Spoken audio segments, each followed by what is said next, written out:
টি-10 লিগে বল হাতে বাজিমাত করলেন তাসকিন আহমেদ। ১৪৫ গতিতে একের পর এক স্টাম্প ভেঙে চুরমার করে দিলেন তাসকিন আহমেদ। তুলে নিয়েছেন একের পর এক উইকেট। রয়্যাল চ্যাম্পসের বিপক্ষে রেকর্ড করলেন তাসকিন। বল হাতে তুলে নিয়েছেন উইকেট। চোখ ধাঁধানো বোলিং আর সুইং দিয়ে রীতিমতো নজর কেড়েছেন তাসকিন আহমেদ। দর্শক, বিস্তারিত থাকছে ভিডিওর প্রতিবেদনে। দর্শক, রয়্যাল চ্যাম্পসের বিপক্ষে এদিন খেলতে নেমেছে নর্দার্ন ওরিয়েন্টস। শুরুতে টসে হেরে আগে ব্যাটিং করতে নেমেছে তাসকিনের দল। তার আগে ব্যাটিং করতে নেমে নির্ধারিত 10 ওভার শেষে 5 উইকেট হারিয়ে 80 রান তোলেন। রয়্যাল চ্যাম্পসের জয়ের জন্য প্রয়োজন ছিল 81 রান।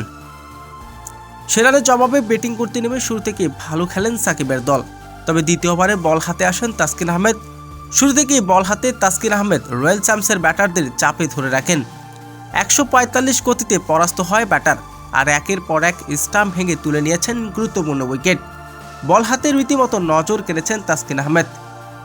এদিন ১৪৫ গতি দিয়ে রীতিমতো অবাক করেছেন সবাইকে। মাত্র ১২ রান দিয়ে তুলে নিয়েছেন 4টি গুরুত্বপূর্ণ উইকেট। তাসকিন আহমেদের এমন দুর্দান্ত বোলিং রীতিমতো রয়্যাল চ্যালেঞ্জারের ব্যাটাররা নিরুপায়। তবে তাসকিনের এমন গুরুত্বপূর্ণ উইকেট নেওয়ার পর রীতিমতো সহজে জয়ের দেখা পেয়েছে নর্দার্ন ওরিয়েন্টস। তবে বল হাতে এদিন সবার থেকেই সেরা ছিলেন তাসকিন আহমেদ। বোল্ডের থেকেও এদিন বল হাতে করেছেন বাজিমাত। তাসকিন আহমেদ টি-10 লিগে একের পর এক রেকর্ড করে যাচ্ছেন। বল হাতে নিচ্ছেন গুরুত্বপূর্ণ উইকেট।